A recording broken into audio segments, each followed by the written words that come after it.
Now on Eyewitness News. First up at 11 o'clock on this Friday night, we do begin with the weather for you because it is starting to feel like fall out there tonight.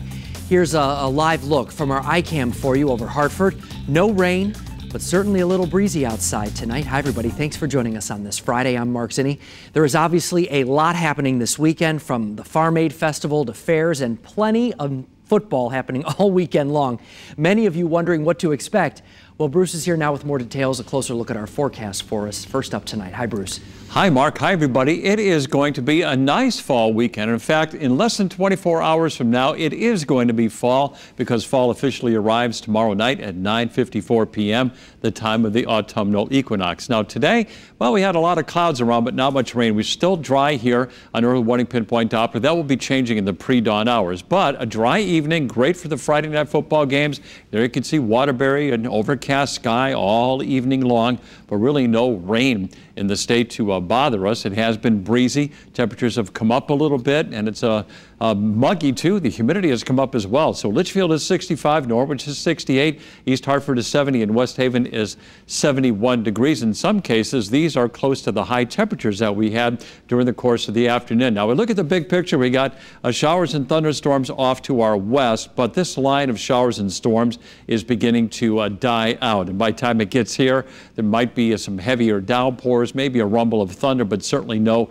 severe weather coming our way. That's 3 o'clock in the morning, some showers in the state, and then by 8 o'clock in the morning, they are gone. A cold front moves off to our south, and that sets us up for a nice autumn weekend as we transition from summer to fall. We'll talk about what to expect for the weekend, and also when we could see a cool rain next week. It's all coming up in the early warning forecast. All right, Bruce, we will see you in a few minutes. Thank you. Turning now to some developing news from Simsbury tonight, where the mystery surrounding a brutal killing that rattled residents and changed a popular trail in town could be one step closer now to being solved. According to a new report, a suspect in the stabbing death of a Mass Mutual executive has now come forward. Channel 3's Matthew Campbell is live from the trail and has more on what people are saying tonight. Matthew. Well, Mark, this is still a very popular trail, and after talking with those who are walking it tonight, they say they're comforted knowing that police now have a lead in this case. I think it casts a shadow across the community. It's been nearly 4 years since Mass Mutual executive Melissa Milan was found stabbed to death alongside the trail on Iron Horse Boulevard. Since then, local and state police, even the FBI, have come out here exhausting leads looking to give the family of the 54-year-old mother of two justice. But no one was ever charged. Makes people shy to go outside. It's hard on the community. Tonight, the Hartford Courant, citing law enforcement sources, is reporting a suspect walked into the Simsbury police station wanting to confess. Well, it's a shock at first because I didn't think it would ever happen. According to the report, the man, a registered sex offender, was accompanied by members of his church and was interviewed in the overnight hours of Thursday morning. I wonder what made the person come forward. Eyewitness News spoke with a member of that church who says the confession was sparked from guilt and, quote, God's influence. What was the motive before and after? Throughout the day, Eyewitness News pressed Simsbury police for answers to those questions and more, but officials remain tight-lipped. Tonight, locals walk the trail with a renewed sense of hope. They say the memory of Melissa Milan has never faded, and they're hoping this disturbing chapter in town history will soon conclude. You can't help but notice it. You might not talk about it, but it registers. Now, a lot has changed on this trail since this killing. For example, it's brighter. Locals say that the town not only replaced the bulbs, but they also increased its brightness after the stabbing. We're going to stay on top of the latest developments, bring you the latest as soon as we get it as well. But for now, that's the latest here in Simsbury tonight. Matthew Campbell, Channel 3 News. Okay, Matthew, thank you. Earlier today, Mass Mutual, the company where Melissa worked, released a statement reacting to the published report, saying in part, quote, "We are encouraged to learn that there are developments in her case and continue to keep Melissa and her family in our thoughts. Of course, we will continue to follow this story very closely and will alert you to any new information on air and right away on the Channel 3 app." Also new for you tonight at 11 o'clock, police in Hartford have made an arrest in a deadly hit and run that happened earlier this month.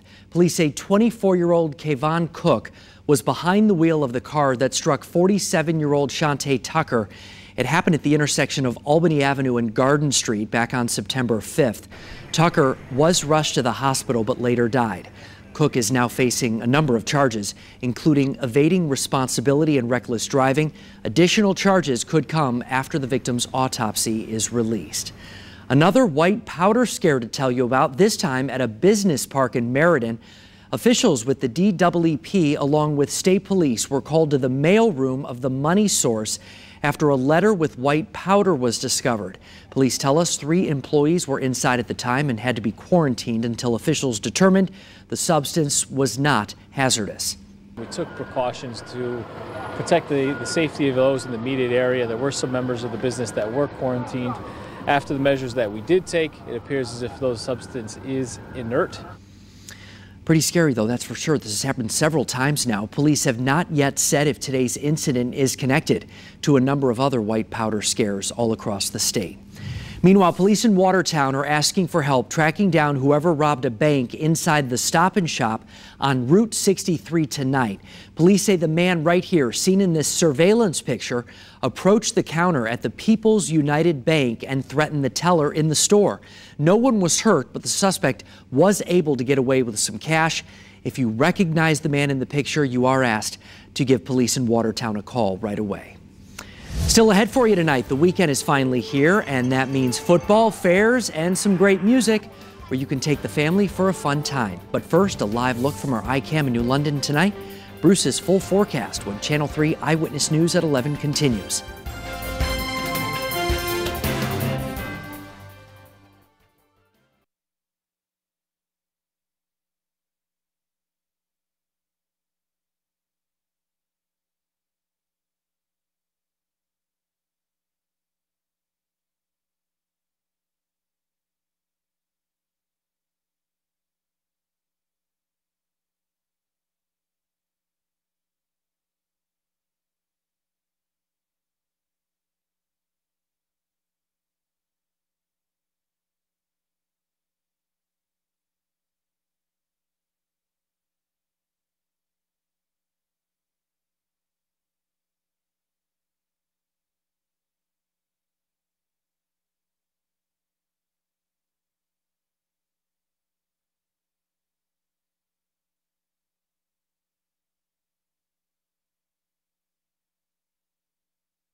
Now, Channel 3 early warning weather with Chief Meteorologist Bruce DePriest.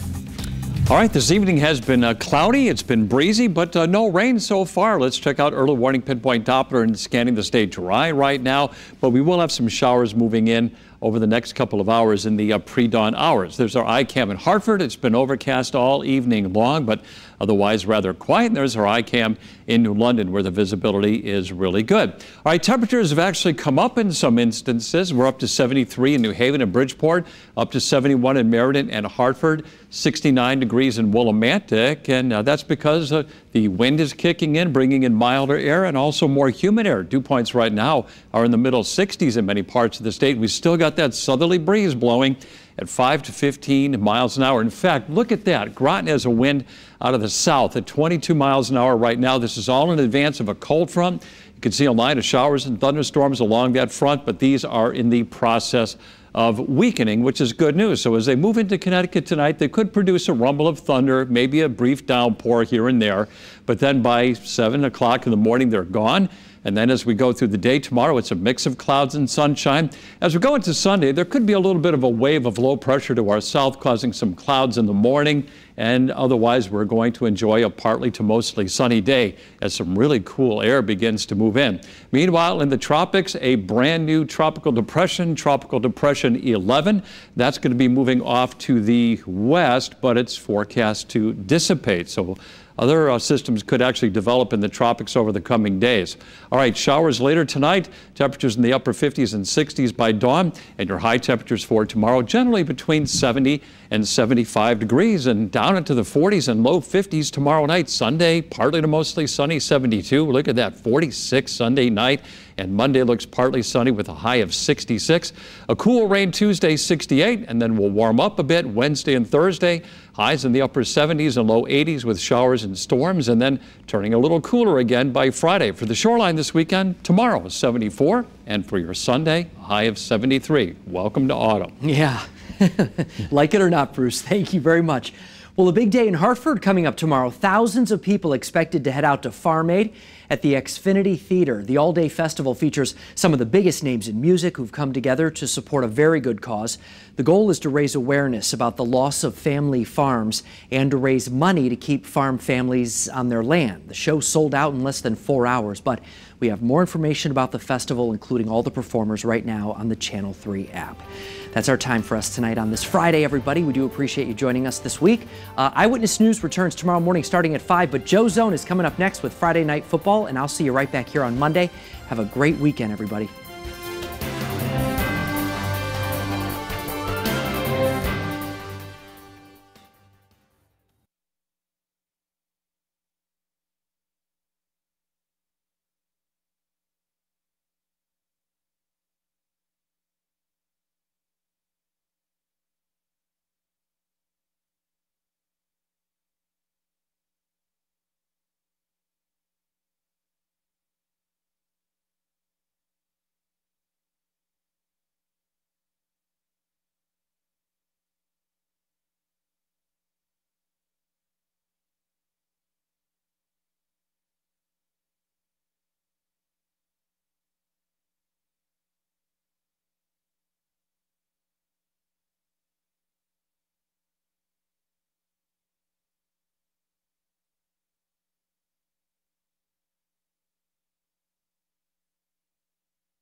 Your town, your team, your school.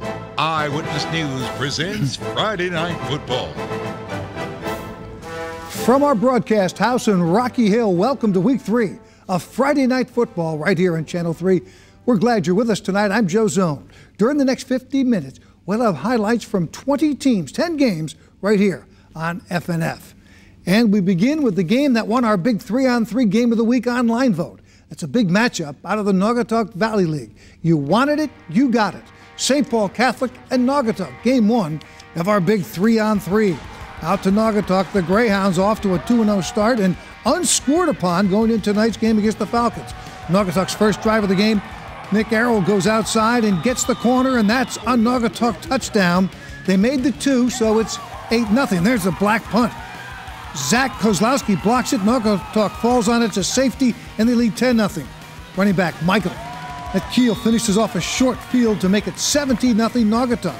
St. Paul Catholic put together a drive midway through the first quarter. Kevin Ashworth to Ty Zielinski. What a catch. A big gainer in this drive to the end zone. And these are the first points scored this season on Naugatuck. Connor Bodansky runs it in. That made it 17-6. Naugatuck rolls it home 53-12. The 3-0 St. Paul falls to 1-2. From the NVL to the Central Connecticut Conference. That was our next stop on the FNF Express tonight. We bring you highlights from another one of the games from our big 3-on-3 vote. This one is Southington, the Blue Knights, traveling to take on the Manchester Indians. Southington looking to make a statement on the road in Manchester. They led big at the start, but the Indians get the offense going. Here, Wesley Allison has the handoff, and he has a nice game, but the drive ends with a Manchester punt. The Blue Knights move the ball up and down the field on this play. The quarterback, Jacob Trina, has the pass to Jacoby Flynn for a nice gainer, but Manchester's D holds. The Indians do find the end zone on this play. Quarterback Logan Tomlinson airs it out to Shaheen Carr, and he has it in stride. Touchdown, Manchester. Southington, though, goes on to beat Manchester on the road, 31-13. We stay in the CCC now for another big matchup. This one would have Maloney making the trek to take on Bristol Eastern, the Spartans and the Lancer. Maloney and Bristol Eastern, Game 3 of our big 3-on-3. The Lancer cheerleaders getting into the swing of this during the big halftime show in Bristol tonight. Bristol Eastern trying to get back into it in the third quarter. Here on the kickoff return, Jaden Laprizzi has a nice return and puts the Lancers in good field position. Same drive now. The Lancers moving. Justin Marshall airs it out. Bristol Eastern has a big gain on that catch. That led to this. Marshall does it himself, this time with his feet, uses his blockers, and he's in for a touchdown. Bristol Eastern trying to get closer, but the Spartans are too tough first. The quarterback, Elliot Good, doing it himself, straight up the middle, big gain for Maloney. That led to this. Freddie Hidalgo on the handoff, inside, outside, and gone. A long touchdown run for Maloney, and the Maloney Spartans continue to impress in the early season. They beat Bristol Eastern on the road 60-20. They're 3-0. The Bloomfield Warhawk cheerleaders pumping up the crowd tonight. Bloomfield hosted Tolland. Scoreless game at this point when Tolland starts to move the ball. First, it's Ali Diarby with the pass to Aiden D'Amato, and he has a nice game. The Eagles in business. Later, they find Pater. Diarby to Ryan Carlson, and he has it for the touchdown. Tolland leads 6-0, but the Warhawks storm back. Quarterback, Duran Bryden with the crossing pattern to Javon Massey. Massey has it in stride. He's in for the score. Bloomfield is even. And here's the lead.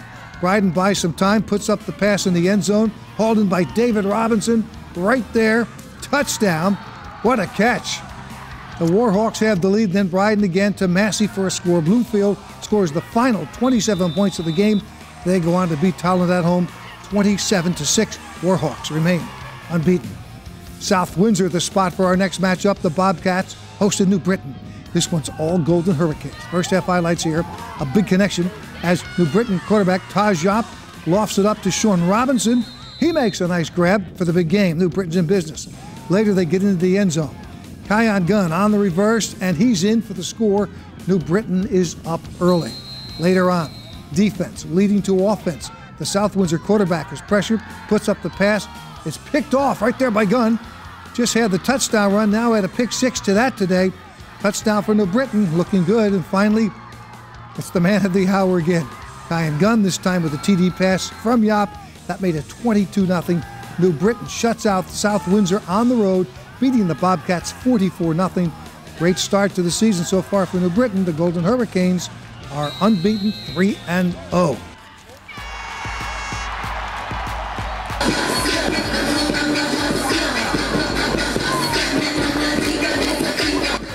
Our FNF cheerleaders of the week come from East Hartford. It's the East Hartford dance team showing the moves on FNF. East Hartford's highlights are up next. To nominate your school, just download the Channel 3 Sports app. The East Hartford Marching Band on display at home. The Hornets hosted Simsbury. Wow, this one's a thriller. It looked like East Hartford had things in hand in the second half. Quentin Houghton has the handoff. Nice cut, makes the moves. Makes a defender miss, uses his blockers, and he's gone all the way for the East Hartford touchdown. Hornets up by 14, but look out, here come the Trojans. Simsbury now on the ground. Here we go, in the red zone. Mark Bedson takes it in from short yardage. That made it 28-21 East Hartford. Late in the fourth, Bedson again, another TD run. Simsbury pulls to within one with under 2 minutes left. We could have an upset. Simsbury went for the two-point conversion, but the runner is brought down at the goal line, didn't cross. East Hartford, one of the top teams in the state. They hang on, avoid the big upset. Great game in East Hartford tonight. The Hornets picking up the win over Simsbury, 28-27. Halftime in Woodbridge, where Amity was home against Hill House. The big crowd there to see the Amity dance team perform while the home team enjoyed a 20-6 lead. But Hill House opens up the third quarter with a couple of big plays. First, on a short kickoff, Trayron Bryant grabs it on a bounce, takes it deep into enemy territory.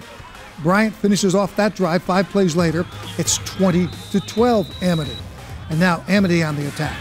Quarterback Jim Loopstein sees Jake Ledick, and he fights his way with a couple of defenders on him inside the Hill House 20. That drive ended with a turnover, but Amity came right back. Michael Young takes it in for the Amity touchdown. That made it 27-12. Hill House scores in the fourth quarter. Amity wins at home 27-20. They are 2-1. Hill House still looking for its first win. All right, still much more to come tonight on our Week 3 edition of Friday Night Frenzy. When we come back, we'll head to the field again for more highlight. We've got stops in Fairfield and Guilford and Watertown and more.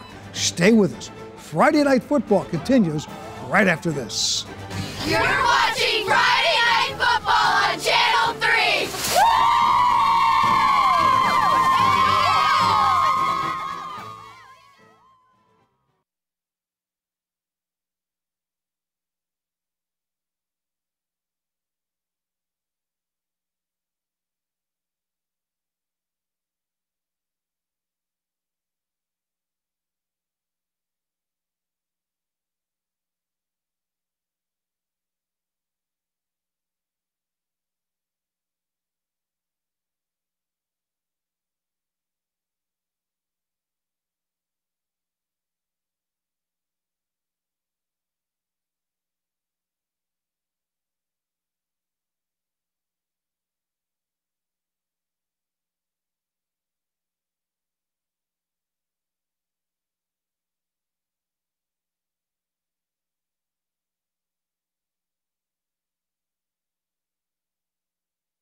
You're watching Friday Night Football on Eyewitness News.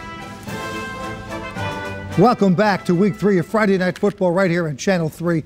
I'm Joe Zone. Now, this has been a pretty good game the past few years, one that's come right down to the final minute or so. Two talented teams out of the Southern Connecticut Conference. The Shelton Gales took on Fairfield Prep at Fairfield University.